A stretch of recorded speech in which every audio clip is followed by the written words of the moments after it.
me give you a little tour of my 2000 Hummer H1 hardtop. Let me show you where we put the fuel in. Except for this one's a hybrid Hummer, not really. 6.5 liter turbo diesel. Here's our auxiliary tank, 24 gallons. Here's our main fuel tank, 28.5 gallons. It's also got dual batteries. It's got central tire inflation system, CTIS. That's what this line is here. I can actually inflate and deflate the tires from right there on the dash. As long as the engine's running, it's got an onboard compressor. You hit the button, deflate the rears, deflate the fronts, inflate them both, whatever I want to do. These are bead-locked rims, so the rim is clamped onto the tire, and the tire will not slip off the rim then. So we can really deflate the tires, we can really get them low PSI, like 8 PSI.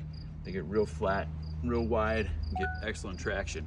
This thing's got electronic lockers or e-lockers in it, where I can hit a button in the panel, the dash, and it'll lock the differential. So I can lock the rears, I can lock the fronts. Those wheels will spin together, they won't slip. So you can actually have it high cornered on, or high side on each corner, and 2 tires off the ground, it will still crawl through that because of the locking differentials. Got 2 rooftop tents up here. I call it a mobile 2-bedroom condo.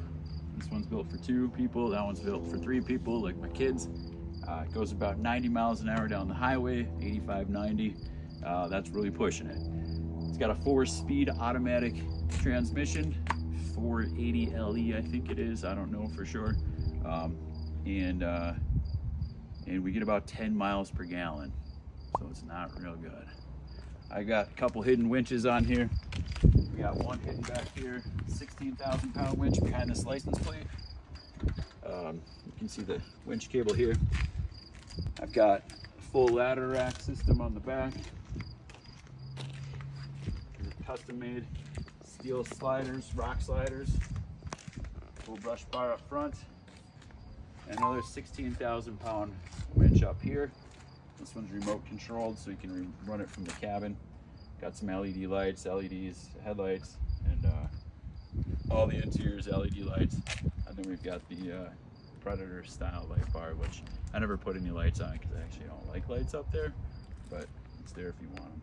Got a 2.5-inch lift, and these are 40, I think these are 42s. Can't remember if they're 40, oh, they're 40s.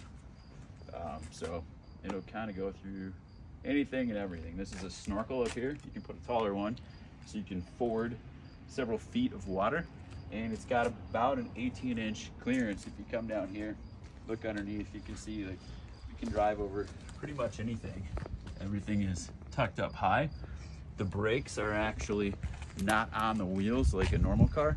The brakes are actually on the trans, on the drive shaft. They're called half shafts, and the brake is actually on the half shaft. So when you stop, the car is going to rock like this a little bit, and that's just the play and the slop in the half shaft at the geared hubs down here. The reason they got everything so high is they wanted it to be able to fit, as my understanding, to fit going down the tank tracks, that maybe the ruts left by tanks, and this will fit in some of them, and have the ground clearance. The way they got it up so high is they built these geared hubs, which you can see in here. If you look here, the half shaft comes in up high, and then it gears down to the axle down here. So they took all that equipment, moved it up, and put gears in here. Now these guys have to get their oil changed once in a while, so this thing's a little bit higher maintenance than your normal vehicle is. But it's honestly one of the cheapest cars I've ever bought, because from what I paid for it to what it's worth now, I've made money.